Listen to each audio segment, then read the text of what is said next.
안녕하십니까. 하루의 경제 주식 마무리 경주마 이재용입니다. 오늘 하루 어떠셨습니까? 왜 더도 덜도 말고 오늘만 같아라. 한가위에 우리가 그런 얘기하는데 야, 오늘이 딱 장이 그랬습니다. 코스피 코스닥 다 시원하게 올라줬는데 이게 언제까지 갈지 또 그 부분이 궁금해지지요. 오늘 세 분의 전문가와 함께 달려보겠습니다. 어서 오십시오. 네, 안녕하십니까. 네. 안녕하십니까. 오늘 데일리 이슈 3개 뽑아놨습니다. 첫 번째 데일리 이슈부터 가겠습니다. 이 주식이 오랜만에 화제가 됩니다. 위메이드. 오랜만에 상한가를 기록했습니다. 네. 어떤 이유입니까? 네, 작년 12월 8일 날 굉장히 큰 이슈를 몰고 왔던 종목이었는데 이제 그 위메이드가 발행한 위믹스라고 하는 그 코인이 네. 우리나라 이제 대부분의 이제 메이저 디지털 자산 거래소 쪽에서 그 닥사라고 하는 협의체에서 이제 그 유통을 좀 막고 한 2, 3주 정도 이제 협의 관계를 거치다가 결국은 퇴출이 됐거든요. 네. 그러면서 유믹스라고 하는 이제 가상자산을 기반으로 해서 뭐 P2E 게임이라든가 이런 것들을 이제 그 거대 플랫폼으로 키우려고 했던 위메이드의 꿈이 꺾이는 거 아니냐라는 인식 때문에 그때 위메이드가 한 6만 원대에서 3만 원이 깨졌었어요. 네. 그리고 심지어 위믹스가 그때 상장 폐지에 이제 우리나라 국내 거래소에서 당하면서 뭐 해외 쪽으로 몇 개 이전하느니 뭐니 그럴 때 그 위믹스 가격이 300원대까지 빠졌었거든요. 네. 오늘 그 코인원이라고 하는 닥사의 그 하나의 그 거래소인데 별 협의는 없었지만 하여튼 자체적으로 결정을 해가지고 70일 만에 재상장을 해주겠다. 이렇게 이제 발표가 되면서 갑자기 시장이 깜짝 놀랐고 위메이드 가격과 또 위믹스라고 하는 코인 가격이 지금 폭등을 해서 네. 오늘만 45% 올라서 아까 제가 이 방송 전에 확인을 해보니까 그 12월 달에 300원대 했던 위믹스 가격이 네. 지금 2,400원입니다. 예, 불과 지금 야. 한 2달 만에 거의 한 7배? 차. 이 정도 지금 올랐고 오늘만 45% 올랐어요. 네. 아마 제가 알기로는 오늘 6시부터 거래가 코인원에서 되는 걸로 알고 있는데 네. 지금 이제 그 닥사 쪽에서는 뭐 조금 약간 당황을 했어요. 협의도 안 하고 일단 단독 그 결정을 해가지고 재상장을 했다라고 뉴스가 나오다 보니까 이런 것들이 과연 여타 거래소 쪽에서도 받아들일 거냐 결국은 네.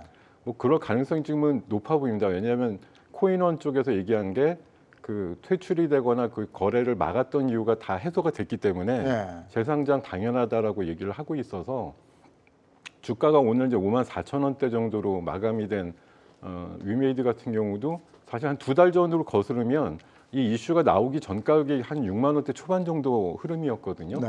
근데 그 사이에 사실 또 위메이드가 분발한 면이 있습니다. 해외 거래소에서 몇 개쯤 또 인정을 받아서 거래가 더 터지는 쪽으로 몇 개 거래소 연장도 한 바가 있고 최근에 미르포라고 하는 게임이 또 동시 접속자도 좀 양호했고 게임의 재미도 있다는 평가를 좀 받았기 때문에 제 생각에 오늘 상한가 이후에 내일이나 뭐 추후 그 가능성을 봤을 때는 6만 원에서 7만 원 초반 정도까지는 단기에 시세가 나올 가능성이 높지 않느냐 그런 관점입니다. 상한가 얘기에 위믹스 7배 이렇게 얘기를 들으니까 귀가 솔깃해지잖아요. 그래서 코인 시장을 못 떠나는 우리 젊은 투자자들도 많이 있는 것도 같은데 위믹스 얘기가 나온 김에 코인 시장 오랜만에 한번 돌아봤으면 좋겠는데 요즘 코인 시장은 다시 그렇게 막 올라가는 추세입니까? 예, 뭐 사실 제가 예전에는 코인을 좀 많이 보긴 했는데 네.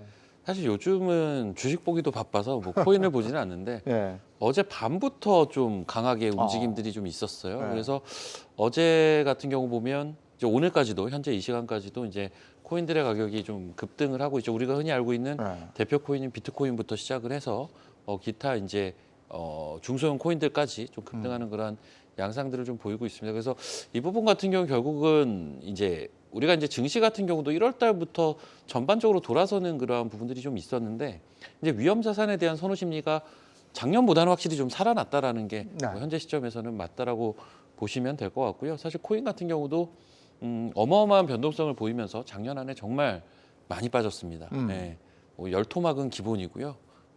그래서 지금 뭐 올라갈 때 지금 뭐 7배를 갔다 8배를 갔다 저는 그게 크게 부러워할 일은 아닌 게 빠질 때 10토막, 20토막 났었던 그렇죠. 그런 그걸 코인들이고 생각해야죠. 예. 그분들 같은 경우는 보니까 7배, 8배가 올라가도 뭐 마이너스 80%, 90% 이러더라고요. 네. 그래서 뭐 그러한 현상들이니까 그 상황 내에서 좀 판단을 하셨으면 좋겠고 아무래도 지금 증시도 괜찮지 않습니까? 네. 저는 이제 코인보다는 증시에 조금 더 집중을 하시는 게 조금 더 그래도 내 자산의 리스크를 줄이면서 수익을 도모해 볼 수 있는 방법이 아닐까라고 보고요. 사실 젊은 세대들이 지금 코인 많이 하지 않습니까? 예. 그래서 조금 우려스러운 것들이 분명히 있기는 합니다. 예.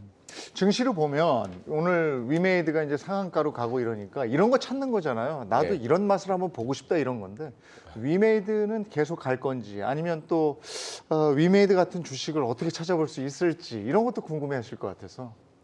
일단은 뭐 위메이드가 계속 갈지에 대해서는 저는 좀 짧게 보셨으면 좋겠다. 네. 그러니까 지금 기술주 진영이 어느 정도 나스닥도 오늘 이제 시장 보게 되니까 시장 반등 나오는데 원달러 환율은 올라가더라고요. 네. 그리고 외국인 수급도 공격적인 수급이 들어오지 않는 걸로 봤을 때는 뭐 기술주 오늘 분위기 좋았는데 연소성이 있는가에 대해서는 좀 생각을 해봐야 돼요. 나스닥이나 비트코인과 같은 이런 암호화폐가 같이 움직이기 때문에 조금 더 기다렸다가 뭐 이런 종목들은 다시 뭐 재매수 타점을 보던가 이런 것도 나쁘지 않을 것 같고요. 일단은 최근에 과열된 뭐 암호화폐나 이런 것들도 너무 길게는 보지 말고 좀 짧게 보는 전략으로 좀 보시면 좋을 네. 것 같다 이렇게 말씀드릴게요. 자, 두 번째 데일리 이슈 가겠습니다. 이거는 이제 2035년부터 유럽에서는 내연기관 엔진의 자동차는 찾아볼 수 없게 된다. 이렇게 되어 있습니다. 이건 우리가 어떻게 해석을 하고 대처해야 될까요? 예, 그 사실 제목만 보면은 마치 2035년 되면 내연기관차 하나도 안 돌아다닐 것처럼 그러지만 이제 신차 판매가 금지된다는 얘기이기 때문에 뭐 정말 말 그대로 보면 2034년까지는 신차가 판매가 될 거고 뭐 중고차들은 얼마든지 상당 기간 동안 다니겠지만 어쨌든 메이저 그 자동차 만드는 회사들이 35년도부터는 신차를 내연기관차로 내놓을 수 없다라는 것이니까요. 그것에 대해서 이제 그 EU라든가 이런 전체회의를 통해 가지고 법제화한 개념이기 때문에 이제 아직도 한 10년 남아서 이런 취지긴 하지만 뭐 증권 시장으로 봤을 때 10년이 굉장히 긴 시간이긴 하지만 또 금방 오거든요. 네. 그러니까 결국은 뭐 여러 업체들 특히 완성차들 내연기관차 중심으로 가는 회사들은 빨리 업태 전환을 해가지고 뭐 유럽 쪽에 당연히 10년 지나면 내연기관차 수출이 불가능해지는 상황이니까 대비를 몇 년 전부터 해야 되는 거고 다행히 뭐 우리나라 그 현대 기아차 중심으로 봐서는 오늘 상당히 네. 시장 내에서도 좀 강한 흐름이 나왔거든요. 뭐 전기차 쪽에서 이제 작년도에 워낙 내놨던 모델들에 대한 평가가 좋았고 또 일부 수소차에 대해서는 또 굉장히 어댑터적인 의미가 있기 때문에 오늘 어저께 우리나라에도 그 수소 버스에 대한 시범 사업 얘기도 있었어요. 한 400대 정도 네.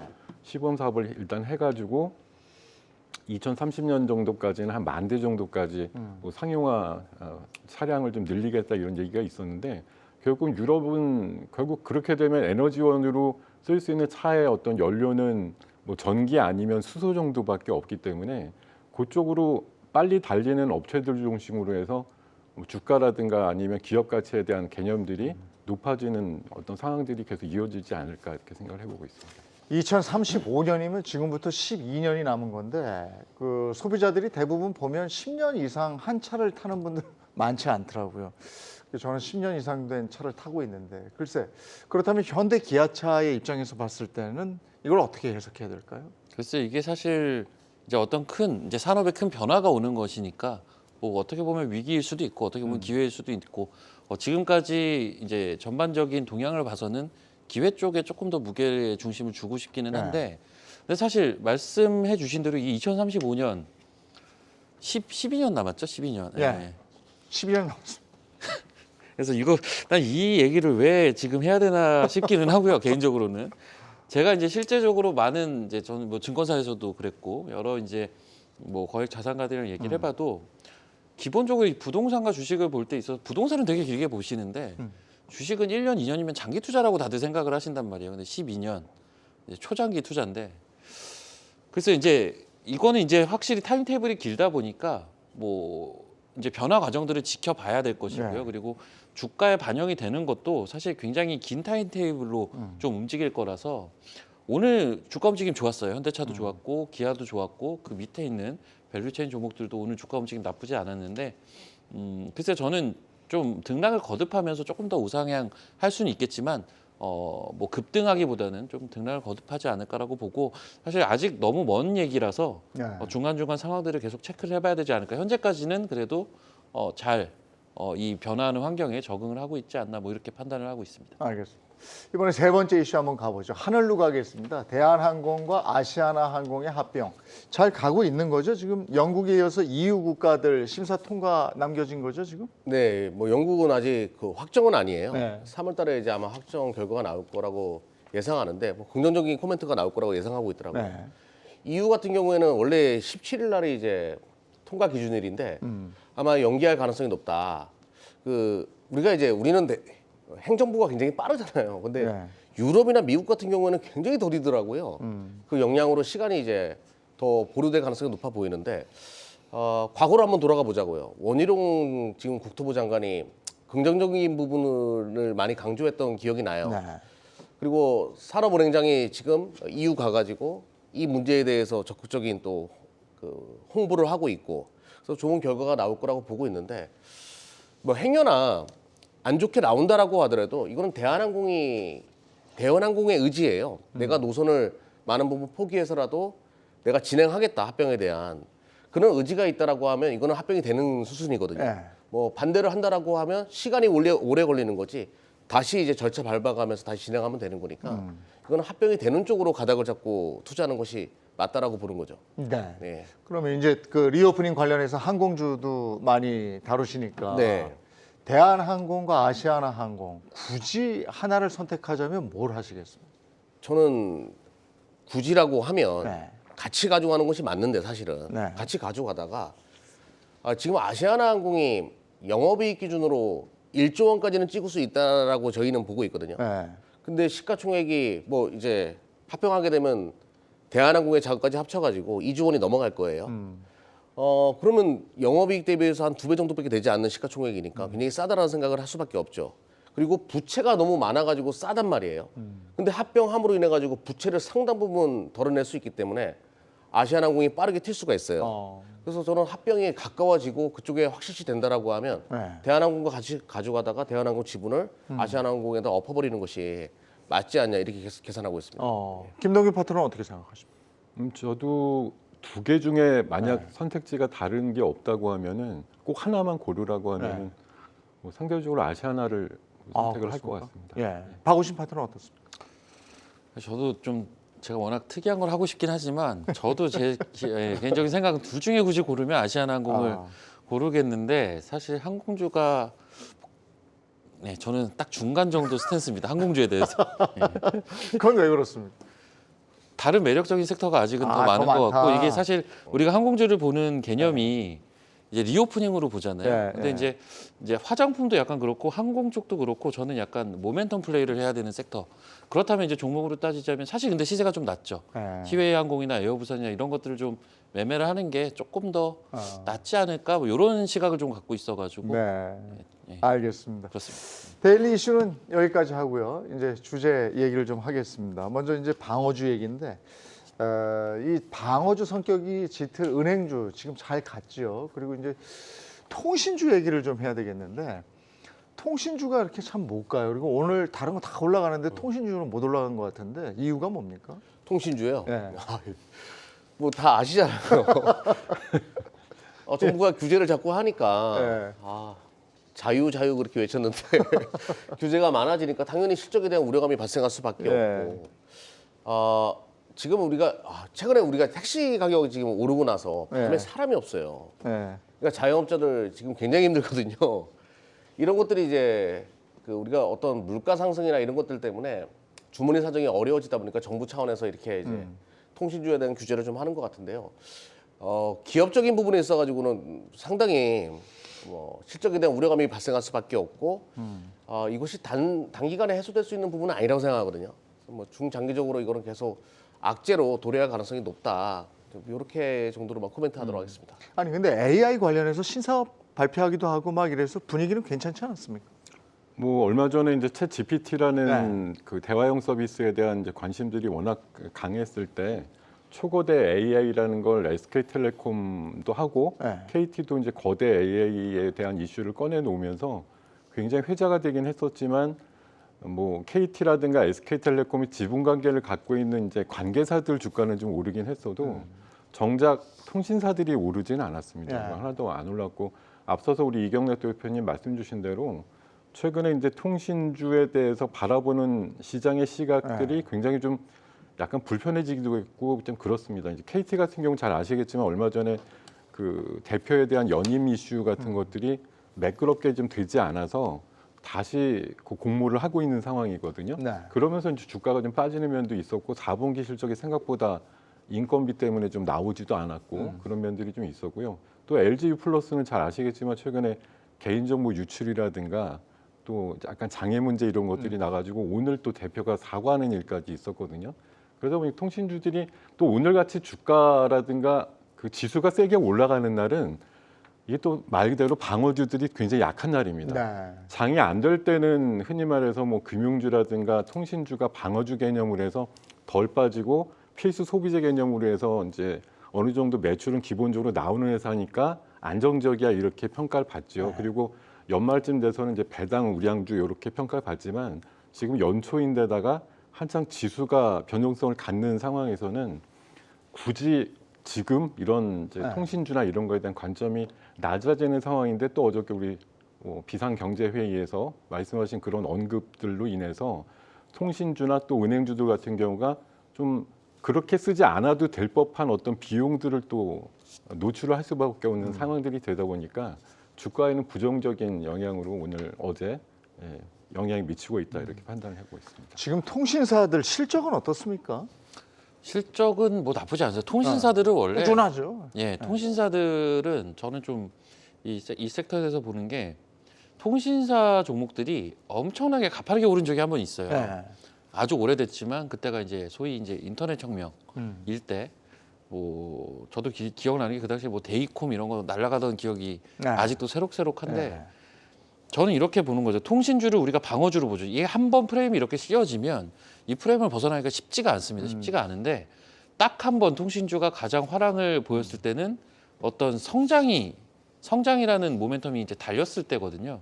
아까 AI 얘기가 잠깐 나왔는데 AI 관련돼서 이제 막 이제 붐업을 하는 그러한 단계다 보니까 이게 무르익으려면 시간이 사실 많이 필요할 텐데 역시 이제 진행되는 과정들을 좀 지켜봐야겠죠. 그런데 현재 구간에서 많이들 얘기를 하게 되는 건 이제 플랫폼 기업들, 뭐 대표적으로 네이버나 카카오 그리고 통신 기업들, 뭐 아시는 그러한 통신 기업들 이러한 쪽이 어느 정도 나중에 됐을 때는 좀 주도권을 잡고 갈 수 있다라는 얘기들이 초기부터 많이 나왔어요. 그래서 만약에 요 AI도 마찬가지고 어떤 신산업이 붙어가지고 추가적인 밸류에이션 부과가 가능해질 때 그때가 좀 가파르게 움직일 수가 있을 것 같고 그 전까지는 전형적으로 이제 좀 무던한 그러한 전형적인 베타 개수가 낮은 섹터이기 때문에 무던한 움직임을 보이지 않을까 뭐 이렇게 보셔야 될 것 같고요. 그래서 일단 통신주는 지금은 좀 관망하는 형태가 저는 맞다라고 보고 있습니다. 요즘에는 이제 주주 환원에 대한 관심이 높은데 통신주 같은 경우에는 어떻습니까? 주주 환원 어느 정도나 이루어지고 있는지. 근데 배당할 때는 배당은 뭐 네. 고배당주죠? 뭐 배당을 주려면 돈을 벌어야 되는데 네. 실적 우려감이 지금 발생한 거잖아요, 사실은. 그러니까 이제 배당 기대감도 없어지는 거예요. 없어지는 것보단 줄어들게 되는 거죠. 그러면 이제 통신주를 투자하는 사람들의 특성은 정말로 이제 배당만 노리고 투자하시는 분들 많이 계시거든요, 장기적으로. 그런 분들 입장에서는 배당에 대한 기대감도 줄어들 수밖에 없기 때문에 매도가 나올 수밖에 없고 기관이나 외국인들도 그럴 수밖에 없는 구조인 거죠. 그래서 이게 실적에 대한 뭐 확실한 어느 정도 그 가능성이 보이지 않는 이상은 주가 흐름이 턴 어라운드하기는 좀 상당한 시간이 소요될 수밖에 없을 것 같다 이렇게 봅니다. 그 앞서 은행주 얘기 잠깐 했습니다만은 은행주들 잘 나갔죠 최근에. 그러다가 이제 비상이 걸렸는데 정부의 과점 체제 지적 이것 때문에 투자 심리가 급냉된 거죠. 맞습니다. 어저께 역시 비상경제 대책회의에서 대통령께서 한마디로 정리를 해주셨거든요. 은행들의 고금리 때문에 서민들의 고통이 크다. 이 한마디 딱 나오고 나서 회의 끝나니까 그 5대 은행에서 연합이라도 해듯이 또 발표를 했지 않습니까? 네. 3년 동안 금융 취약계층 중심으로 해서 4조 원 정도의 어떤 신규 네. 자금을 마련해 가지고 뭐 도움을 주겠다 이런 식의 이제 내용들도 나왔고요. 또 아마 다음 달부터 그 취약계층 대상으로 해서 최대한 100만 원씩 거의 무제한으로 대출해 주는 그런 네. 상품이 또 나오는데 원래 이자가 한 15%대로 규정이 돼 있었는데 네. 그걸 지금 9%대로 낮추는 식으로 해서 이자 절감 대책 같은 것들을 좀 발표를 했거든요. 네. 그러니까 이런 것들이 뭐 음으로 양으로 원래 지금 거대 수익을 내고 있는 은행들이 이번에 이제 밑보인 것이 명예퇴직 같은 것들도 이제 많이 추구하면서 세게 주더라고요. 예, 뭐 10억 이런 얘기가 네. 나오니까 네. 이게 이제 보기에는 와, 뭘 했다고 이제 그렇지. 이렇게 물론 이제 뭐 일들 하시고 나가시니까 네. 당연히 적당한 수준의 그걸 받는다고 생각을 하겠지만 밖에서 이제 보기에는 너무 과하다라는 인식이 누구도 들만한 상황이죠. 그러다 보니까 이런 언급이 이제 나온 부분들 그리고 이제 그 지금 시중은행은 사실 5개 은행으로 지금 그냥 완전히 그 과점 형태거든요. 네. 근데 이걸 이제 완전 경쟁 체제라는 말씀을 하시면서 하다 보니까 뭐 핀테크라든가 이런 업체들한테 인터넷 뱅크의 어떤 문호를 더 넓혀주는 거 아니냐 그런 시각들이 나오면서 어제 오늘 그 뭐 인터넷 뱅크와 관련된 그런 좀 추진 가능성들이 최근에 언급됐던 지방은행들 중심으로 해서도 강세가 나오고 있거든요. 네. 그런 움직임들이 나오는 게 좀 시장의 특징이다라고 보겠습니다. 금리 인하 단계가 지금 분명히 아닌데 그리고 금리가 좀 더 그 FOMC 같은 경우에는 조금 더 갈 것 같은데 예. 우리는 그러면은 금리를 여기서 그만 올리고 내려가게까지 하는 건가 이런 생각까지 들거든요. 그러니까 이제 뭐 사실 금리는 지금 현재로서는 FOMC 기준으로 봤을 때는 뭐 베이비 스텝을 2번에서 뭐 많게는 3번까지 예측을 그러게요. 예. 하고 있고 거기에 이제 우리나라도 어느 정도는 이제 스탠스를 맞춰 가야겠죠. 그런데 사실 뭐 앞서 다 얘기를 해주신 것 같은데 핵심은 이제 예대 마진인 거고 네. 사실 예금 금리는 잘 안 올라가는데 유독 대출 금리는 비싸다라는 느낌을 많이 받게 되고 그리고 앞서 제가 딱 그 얘기를 하려고 했는데 또 해주셨어요. 퇴직 그 10억. 네. 저도 그 기사를 보면서 셌거든. 저도 2020년까지 증권회사를 다니는 입장에서 물론 저는 제 발로 나왔기 때문에 퇴직금을 받을 수는 없었는데 제가 이제 주변에 증권 회사에서 계셨던 분들 네. 나중에 이제 명예퇴직이나 이런 거 하시는 분들 보면 아 은행이랑 금액 차이가 꽤 많이 나요 지금 네. 보면 그래서 확실히 조금 이제 우리가 일반적인 사람 입장에서 봤을 때는 좀 괴리감을 느끼고 그렇죠 은행이라는 게 사실 이 예대 마진 가지고 굉장히 안정적인 수익을 또 추구하는 그러한 영업 행태를 좀 보이다 보니까 사실 이제 예대 마진이 줄어들게 되면 은행은 실적은 줄어들겠죠. 하지만 그만큼 또 이제 대출을 필요로 하는 일반 서민들 입장에서는 또 좋지 않을까 뭐 이런 생각도 해서 이게 사실 은행이 원래는 이렇게 주제로 왔던 섹터가 아닙니다. 은행 섹터라는 게 앞서 통신 섹터도 마찬가지인데 최근 현상이 굉장히 독특했던 그러한 현상이고 어쨌든 이제 정부 정책에 많이 영향을 받는 섹터니까 지금부터는 글쎄요 은행주에 대해서는 그래도 올라올 때마다 좀 정리하는 방향으로 저는 가는 게 조금 맞지 않을까 이런 생각을 하고 있습니다. 예. 왜냐하면 은행 어려울 때 우리 세금으로 공적기금 그 투여가 네. 됐거든요. 그러니까 그렇게 생각하죠. 근데 이제 이게 외국인들 입장에서 봤을 때는 이거 뭐지 하고 실제로 외국인들이 그 금융주식 사다가 지금 떠나고 있는 거죠. 매도하죠. 네. 네. 이게 참 실적이 받쳐줘야지 주저하는 정책도 요구할 수 있고 네. 필요로 하는 뭐 배당 확대나 자사주 소가 이런 것들을 요구할 수가 있는데 예대 마진이 줄어들게 되면 당연히 실적은 또 안 좋아질 수밖에 없는 거니까 네. 외국인들 입장에서는 내가 취하려고 했던 부분에 대한 축소가 가능해졌기 때문에 당연히 매도가 진행될 수밖에 없고 기관 투자가들도 지금 매도하고 있더라고요. 네. 당분간 이런 분위기는 좀 이 규제에 대한 확실성이 없어지지 않는 이상은 계속 지속될 가능성이 높아가지고 최근에 뜨거웠는데 네. 배당에 대한 기대감도 있었고 저도 뭐 주변 사람들한테 은행주 사가지고 배당 많이 받아라라는 얘기 많이 했었는데 네. 그 얘기도 이제 못하게 생겼어요. 그래서 뭐 좀 더 지켜본다라고 하더라도 배당에 대한 기대감이 많이 줄어들 수밖에 없다 지금 네. 뭐 이렇게 말씀드려야 될 것 같아요. 자, 이번에 오랜만에 SSG.com하고 이마트 얘기가 나와 있는데요. 최근에 마켓컬리하고 오아시스가 상장 IPO 실패한 가운데 여기 SSG.com도 뭐 내실을 다지는 쪽으로 전략을 선회했다 이런 얘기입니다. 네. 그러니까 사실은 이커머스 업체들이 상장을 원래 이제 거의 스타트업 분위기로 했다가 네. 이제 매출을 굉장히 끌어올리다 보니까 지금처럼 어떤 투자 유치를 받고 기업 가치가 시장에서 알아줄 때 상장 안 하면 이때 놓치면 안 된다는 네. 이제 위기의식이 있는 가운데 3년 전인가요? 그 쿠팡이 미국에 상장하면서 데이트를 쳤죠.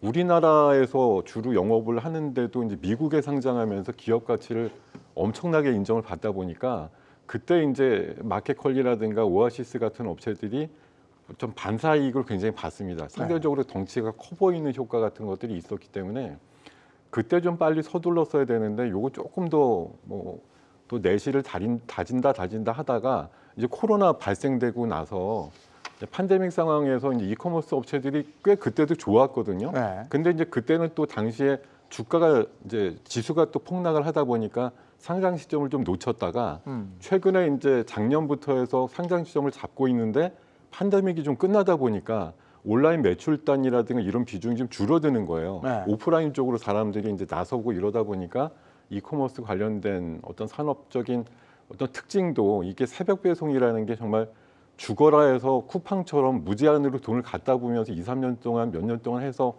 시장 점유율을 끌어올리니까 완전히 그 승자가 다 독식하는 듯한 분위기가 되지만 중소 그 새벽 배송 업체들은 견디지 못하고 사업을 포기하는 경우도 많거든요. 네. 그러다 보니까 최근에 마켓컬리 같은 경우는 뭐 4조 정도 인정을 받았던 기업 가치가 1조 원 안쪽으로 쪼그라들었고 오아시스도 그대로 했으면은 1조 가치가 나올 뻔했는데 뭐 마켓컬리가 저렇게 줄어드는 상황에서 오아시스가 지금 3만 5천 원대 공모가가 웬 말이냐라고 해서 기관들이 2만 원 정도밖에 안 손했다는 거죠. 그러다 보니까 철회가 됐던 거고 이런 이제 영향들 최근에 다시 시장은 살아나면서 어떻게든 IPO를 해갖고 들어오면 따상 분위기가 나오는 건 같은데 네.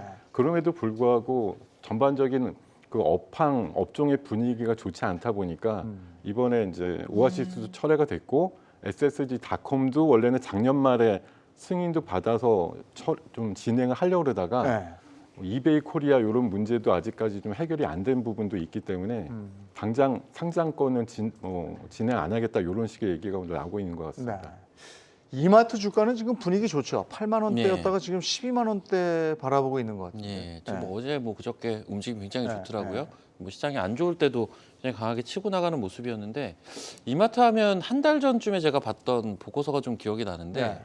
우리가 이제 리오프닝 좀 많이 찾지 않습니까? 네. 근데 이마트가 숨겨진 리오프닝 대장주다라는 리포트가 사실 한 달 전에 있었고 네. 그때보다 바닥을 다지다가 최근에 이제 강하게 좀 올라오는 모습들이 좀 있더라고요. 일단 실적에 대한 부분도 있고 방금 말씀드렸던 어떤 모멘텀 측면에서는 리오프닝에 대한 그러한 기대감 그런 것도 있다라고 보시면 될 것 같고요. 사실 저도 이제 온라인 쇼핑 하지만 저는 이제 개인적으로는 이마트를 좀 씁니다. 네, 이마트를 이제 해서 이제 직접 마트까지는 가지 않고 워낙 시간이 없어가지고 직접 집에서 이제 주문을 하게 되는데 네. 이마트 이번에 주가가 워낙 움직임이 좋아서 저도 실적을 좀 봤었는데 나쁘지가 않더라고요. 네. 그래서 거기에 모멘텀까지 붙은 그런 효과가 최근에 나타나고 있다. 그래서 저는 이제 중간중간 조정이 나오더라도 이마트는 아직은 좀 긍정적으로 볼 수 있는 룸들이 저는 더 있다라고 개인적으로는 좀 보고 있습니다. 이마트 하면 또 스타벅스 같이 가잖아요. 네. 스타벅스는 여전히 좋습니까? 어떻게 되어 있습니까? 뭐 견고한 성장을 보여준다라고 하는데 네. 우리 카페벤에 많이 힘들어졌던 것처럼 지금 저가형 커피들 난립으로 인해 가지고 네. 뭐 메가, 뭐 컴포즈, 뭐 네. 그리고 메머드 이런 거. 너무 많아요. 네. 커피숍들의 뭐 네. 그래서 여기서도 좀 매출이 좀 부진한 그런 흐름을 보여주는 것 같고요. 또 하나 이마트 실적이 좋아진 게 이제 리오프닝 시대 만들어지면서 좋아졌다고는 말씀하셨고 또 하나는 현지에서 이제 바로 조달해 가지고 와가지고 판매하는 방식. 그러니까 보통 우리가 야채 하나를 먹는다라고 하더라도 네. 5단계의 유통 단계를 거쳐가지고 판매가 되거든요. 근데 여기서 혁신을 조금씩 가져오는 것 같아요. 그래서 이마트가 저는 뭐 SSG닷컴이다 뭐 이래가지고 이제 온라인 쪽 두들기는데 여기는 제가 봤을 때 쿠팡이랑 네이버가 어차피 그쪽으로 갈 수밖에 없을 것 같은 분위기고요. 네. 아예 오프라인 쪽에다가 집중해가지고 코스트코로 겨냥해가지고 좀 유통을 좀 단촐하게 해서 더 싸게 고객들에게 제공하는 그런 방식으로 컸으면 좋겠다는 생각이 들더라고요. 실질적으로 그런 최근에 영업이익이 좋아지는 부분도 이런 데서 만들어진 것이라는 분석들이 있으니까 네. 아무튼 이마트는 뭐 그런 유통혁신 기업으로 거듭나게 되면 주가 모멘텀이 또 발생할 가능성도 높다 이렇게 보고 있습니다. 아니 어쨌든 그러니까 마트 사업에서는 수익성이 개선된 거잖아요. 개선되고 있는 거죠. 예. 지금 중국에서는 다 철수를 했습니까? 다 철수를 했다라고 철수를 했죠 이미. 예. 다시 가지는 못하는 거고 네. 지금 상황이 이러니까. 그죠? 그쪽은 안 보는 게 안 누가 보는 게 봐도 예, 맞는 것 같습니다. 예. 예. 제약 쪽도 한번 보겠습니다.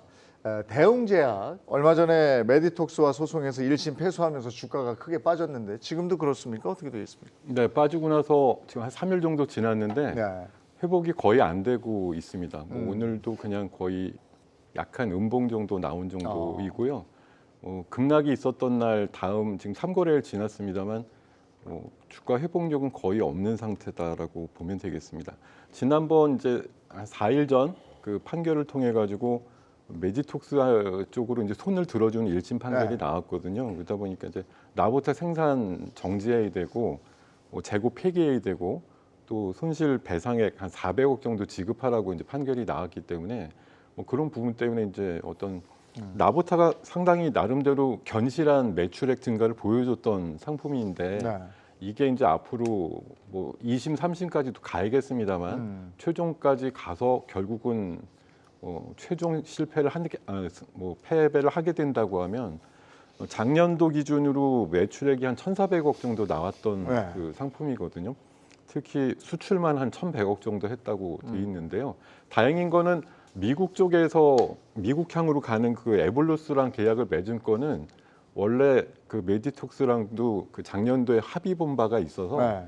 미국향 매출은 계속 당분간은 나올 수 있다 그래요. 근데 아마 국내 쪽은 당분간 좀 어렵지 않을까 생각이 들고 생산 중단 처분에 대한 그 가처분 신청 같은 것들 넣어가지고 만약 뭐 인용이 되게 되면 당장 또 2심 판결 나오거나 이렇게 하기 전까지는 국내 생산은 가능할 것으로 보이나 뭐 익히 알듯이 결국 몇 년 동안 싸웠는데 일단 법원의 판결이 대웅제약 쪽에 불리하게 나왔기 때문에 뭐 이미지 하락이라든가 뭐 계속 후속적인 어떤 뒷말들 이런 것들로 인해서 매출단에 다소간의 영향이 있을 거라는 판단들이 있는 것 같습니다. 소송 당사자 메디톡스는 당일에 상한가 기록했다면서요? 예, 요거는 사실 이제 제 전공 분야인데, 아, 네. 일단 앞서 뭐 대웅제약 말씀해 주셨는데, 전 대웅제약은 좀 조심해야 된다라고 확실히 좀 말씀을 드릴 수 있을 것 같은 게, 우리가 지금 이번에 메디톡스하고 대웅제약의 소송건, 그 1심에서 이제 메디톡스가 이긴 건데, 네. 이게 정확하게는 메디톡스가 예전에 이제 위스콘신대에서 가져온 그 균주, 홀A라는 균주인데, 요것과 지금 사실 우리나라에 한 20개에서 30개 업체가 있어요.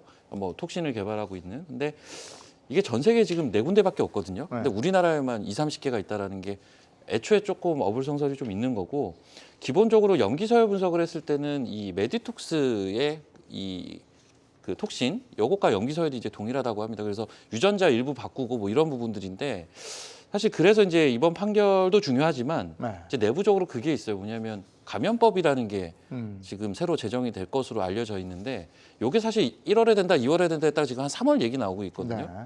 근데 요게 뭐냐면 요 감염법이 통과를 하게 되면 지금 뭐 1심 끝났으니까 2심하고 3심 할 수가 있다. 근데 이 감염법이 통과되게 되면 이 균주 관련돼서 굉장히 철저한 관리가 바로 이루어지게 되고, 질병청이 바로 소관해서 바로 그냥 법적인 조치를 할 수가 있기 때문에, 이렇게 되면은 사실 1심으로도 그냥 끝날 가능성도 굉장히 있기 때문에, 네. 이거는 뭐 아직 정확하게 판결이 나온 것은 아니지만 어찌됐든 그런 관점이라면 대웅제약은 확실히 좀 조심해야 된다라는 저는 입장을 가지고 있고, 이번 일을 계기로 해서 이 톡신 업계 자체가 좀 재편이 될 가능성이 높다라는 생각을 하고 있습니다. 과거에 보면 이 톡신 업체들 같은 경우는 멀티플을 한 50배까지도 받았던 그런 섹터인데, 이 톡신 업체들이 난립하면서 오히려 가격 경쟁을 불러일으켰고, 그러면서 이제 멀티플이 많이 낮아졌거든요. 근데 그 경쟁을 부추긴 업체들이 대부분은 어디서 이제 가져온 도용한 그런 균주를 사용했다라고 이제 결론이 나게 되면 다시 예전처럼 좀 돌아갈 가능성이 높기 때문에, 그러한 쪽 전반적인 이 산업의 큰 틀을 보시면서 좀 큰 움직임들을 보셔야 될 것 같고, 거기에서 수혜를 볼 수 있는 기업들을 뭐 한두 개 기업들이 수혜를 볼 수 있어 보여요. 그래서 그쪽에 좀 관심을 가져볼 필요가 있지 않나, 이렇게 좀 말씀을 드리겠습니다. 근데 대웅제약은 지금 매출이 최고라면서요? 그러니까 대웅제약이라는 회사가 사실은 이제 톡신만 하는 회사가 아니지 않습니까? 네. 그래서 사실은 그렇죠. 원래는 제약사죠. 네. 근데 이제 이 톡신 같은 경우 이제 에볼루스와 협의를 해서 이제 나보타를 이제 미국에 진출을 했었기 때문에 이 관련 모멘텀이 굉장히 강했었는데 네. 주가라는 게 이제 단순 실적으로만 우리가 움직인다라고 보기는 좀 어려운 것 같고 어떤 미래에 대한 성장 가능성 사실 이 대웅제약 입장에서는 이 나보타는 굉장한 성장 엔진 중에 하나였거든요. 그런데 그런 것들을 잃어버리게 되면 실적이 좋더라도 주가에는 좀 부정적인 영향이 있을 수밖에 없기 때문에 그 부분을 좀 잘 체크를 해보셔야 될 것 같습니다. 제약바이오 쪽을 집중적으로 얘기한 지가 한참 된 것 같아요. 전반적으로 지금 제약바이오가 어떻습니까? 좀 잠겨 있는 듯한 느낌도 있고요. 네, 뭐 지금 대표적으로 셀트리온 같은 경우에도 네. 주가가 계속 지금 미끄러지고 있는데 아무래도 금리 인상 시기에 바이오주에 대한 투자 매력이 현저하게 떨어지고 있는 것도 맞고요. 그리고 제약바이오 관련된 기업들은 사건 사고가 정말 많았잖아요. 네. 그러면서 시장의 신뢰를 많이 잃은 그런 뭐 케이스 중에 하나다라고 보시면 될 것 같고 조금 전에 이제 대웅제약도 말씀하셨는데 대웅제약 매출이 1조 원이 넘어가요. 네. 1년치로 보게 되면 거기서 한 10분의 1이 이제 나보타였는데 나머지 제약은 근데 영업이익 기준으로 나보타가 상당 부분 기여했거든요. 네. 나머지 제약은 뭐 판관비다 이래가지고 실질적으로 마진율이 그렇게 안 좋거든요. 그러니까 투자 매력이 떨어지는 거고 아무튼 제약 바이오 관련된 기업들 중에서 실질적으로 안전하게 매출을 찍어내면서 고마진을 취득할 수 있는 기업들은 제한적이기 때문에 투자 매력도가 점점 떨어지고 있는 그런 상황이다라고 보시면 될 것 같아요. 네. 요즘에 이제 주가가 뭐 많이 오르고 있습니다만은 제약 바이오에 잠겨 있는 분들 상당히 많으세요. 네. 이 제약 바이오에 아직도 그 많이 잠겨 있는 분들은 어떻게 대응하면 좋을까요? 글쎄요. 근데 저는 그 최근에 바이오 관련된 종목들 저는 원래 안 하거든요. 네. 그게 이제 뭐 흔히 말해서 말 실수할 뻔했는데 이쪽이 워낙 그 허상을 쫓는 것들이 상당히 많이 있다 보니까 그 뭐 헬릭스미도 그랬고 신라젠도 그랬고 이런 종목들이 상당히 많았잖아요. 그래서 웬만해서는 저는 개인 투자가들이 이쪽은 어떤 뭐 피부 미용이나 이런 것들 제외하고는 좀 짧게 보는 것이 좋지 않을까라고 말씀드릴게요. 근데 이걸 지금 제가 왜 여쭤봤냐면 요즘같이 이제 그 어느 정도 상승장일 때 네. 그러니까 장이 괜찮을 때 내가 담고 있는 주식만 안 오르는 그래서 그러면서, 이제 막 속상한 분들이 많으시단 말이에요. 네. 근데 이런 분들은 이런 장에서 어떻게 대응을 해야 될까? 이런 힌트도 좀 받고 싶어서 어떻습니까? 어떻게 해야 됩니까? 힌트라는 게 정말 뭐 이런 얘기 드리면 바로 이제 채팅창에 네. 누가 몰라서 하느냐 이제 이런 말씀을 많이 하시겠지만 사실은 뭐 시장이 돌고 도는 쪽, 그러니까 중심이 돼서 가는 쪽은 분명히 저쪽에 있는데 내 포지션은 그거와는 좀 소외돼 있는 쪽으로 돼 있어요. 네. 근데 내가 기다리면 올 것 같아라는 믿음이 있으시면 그대로 버티시는 게 저는 제일 맞다고 생각하는데 사실 그냥 뭐 잘 모르는데 샀다라고 하시거나 뭐 제약바이오가 지금 샘플로 나왔습니다만 제약바이오의 앞으로의 진로라든가 이런 것들을 명확하게 알기란 굉장히 어렵단 말이죠. 일부 전문가나 뭐 빅마우스 말고는 제대로 알고서 대응을 할 수 있는 부분들이 없다는 거고 과거에 많은 실패 사례들 같은 걸 보면 이제 겁나기도 하고 그러니까 근데 이제 지금 뭔가 처분을 못 하시는 건 자꾸 매수 가격이라는 게 떠오르니까 못 하시는 네. 것뿐인데요. 사실 굉장히 개념 갖기 어려운 거지만 사고 나서는 바로 전 매수 가격은 잊으시라고 말씀드리거든요.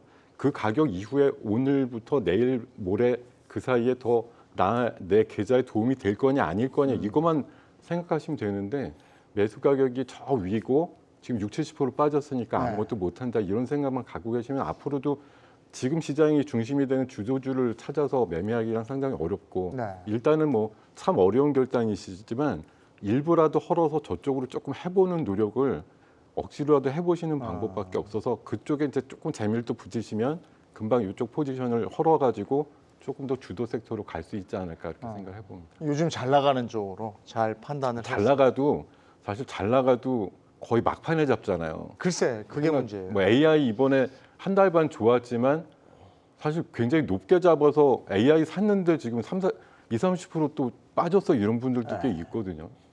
근데 요즘 같은 경우는 배터리 보면 지르고 싶단 말이에요. 근데 지금 가도 되는가 이런 고민은 늘 하는 거고요. 지금 안 가고 있는 이를테면 뭐 제약 바이오에서 빼가지고 에너지란다. 저 배터리 쪽으로 한번 넣어볼까? 이렇게 생각하다가도 아이고 이게 내가 가면 이거 오르고 또 이거 떨어지는 거 아니야? 이런 생각이 있거든요. 뭐 정답을 말씀을 하셨네요. 이상하게 내가 가면 그때가 꼭집니다. 그러니까요. 이거는 거의 뭐 불분율이기 때문에 예.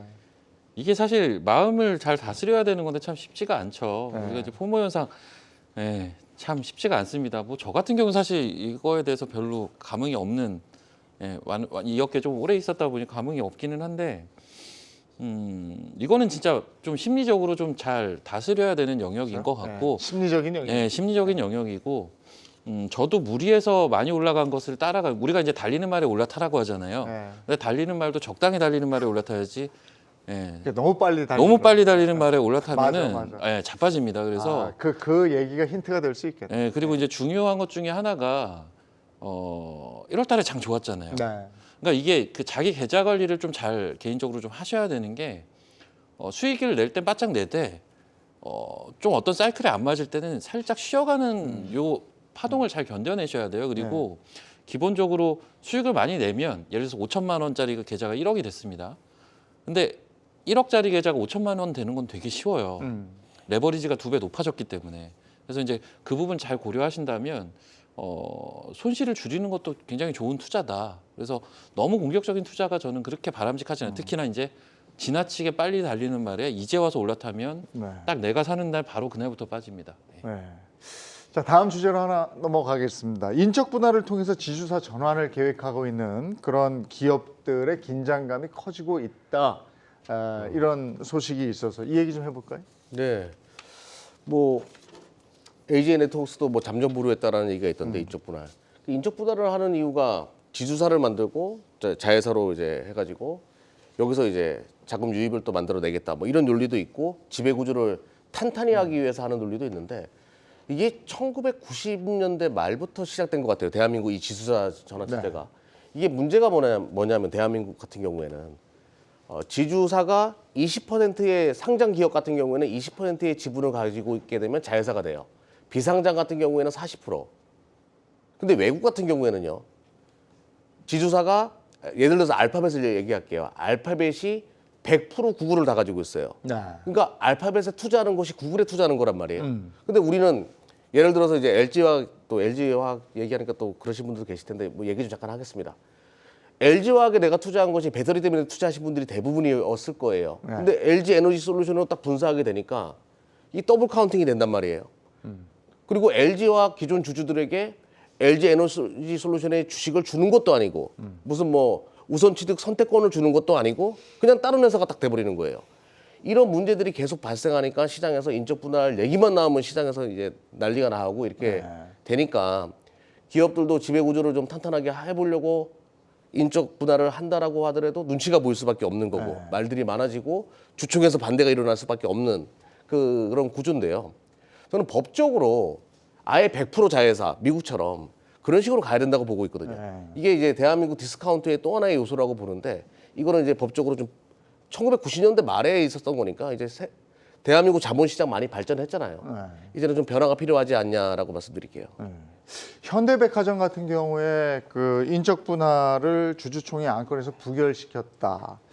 주주 행동주의 이런 얘기 요즘 많이 듣게 되거든요. 맞습니다. 우리가 방금 은행주 얘기할 때도 그 온라인인가요? 뭐 행동주주 펀드에서 나서가지고 사실 갖고 있는 지분은 얼마 안 되는데 그 작은 지분 갖고서도 은행이라든지 이런 거대 기업들을 대상으로 해서 정당 요구를 하고 싶다라는 거죠. 이게 너무 이상하게 가면 너네들 기업 가치가 훼손되고 있으니 이런 식으로 해봐라라고 이제 제한 겸 뭐 시장에 대한 이제 공개 약간의 뭐 협박 이런 개념으로 해서 나오는데 그건 이제 아무래도 소액주주들 입장에서는 우리가 너무 힘이 없어서 못 해줬던 말들 같은 것들을 해준다 이런 의미에서 이제 좀 각광을 받고 있는 의미도 있고요. 현대백화점 며칠 전에 이제 주총에서 인적 분할 하려고 그러다가 1.7% 정도 모자라서 부결이 됐더라고요. 그래서 이제 인적 분할하는 것이 좀 제동이 걸렸고 아무래도 최근에 인적 분할 발표하면은 보통 그래요. 대주주 지분이 약한데 인적 분할을 통해 가지고 대주주 지분을 강화하려는 포석 아니냐, 또 승계 작업을 원만하게 하기 위한 거 아니냐 이런 식으로 좀 오해 겸 또 생각을 하시면서 좀 반대하시는 케이스들이 있는 것 같고요. 또 최근에 이제 뭐 흔히 말해서 우리나라 제일 유명한 펀드 중에 강성부 펀드라고 있지 않습니까?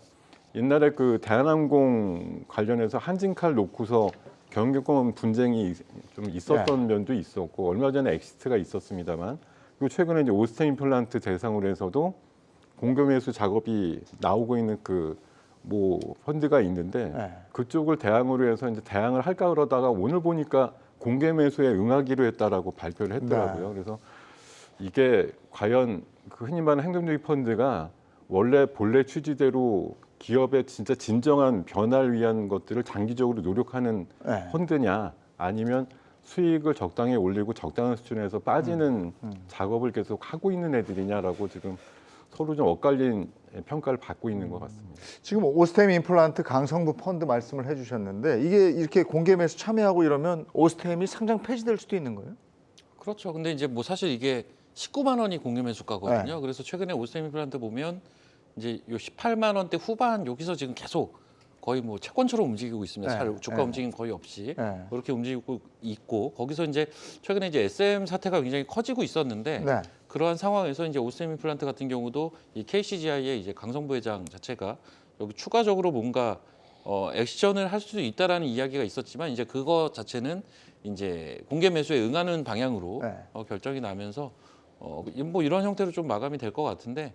일단 요것도 지금 보면 이제 최대 주주로 들어오는 업체 자체가 이제 덴티스트리라고 하거든요. 근데 얘네가 이제 어떤 형태로 이제 소위 이제 주주 친화적인 그러한 정책들을 펼치는 사실 또 지켜봐야 되는 문제라서 글쎄 뭐 이거는 이제 진짜 보유자의 영역 같아요. 지금은 뭐 이미 뭐 19만 원까지 올라와 있는 상태이기 때문에 그리고 거기서 이제 추가적인 어떤 노이즈가 발생할 가능성은 지금 이제 거의 없어진 상황이라서 그런 형태로 좀 보셔야 되지 않을까 이렇게 봅니다. 지금 저 오스템 임플란트 얘기했습니다만은 지금 이런 얘기 나올 때 빠지지 않는 게 SM. 근데 SM이 이렇게 터지면서 또 이런 얘기를 우리가 계속 하게 되는 것이고. 근데 공개 매수 아까 얘기 나왔는데 SM은 12만 원인가 그런데 오늘 주가를 보니까 13만 원이 넘었더라고요. 카카오 측에서 이제 그렇게도 부를 수가 있다라는 논리가 붙으면서 그렇게 움직인 걸로 파악이 되거든요.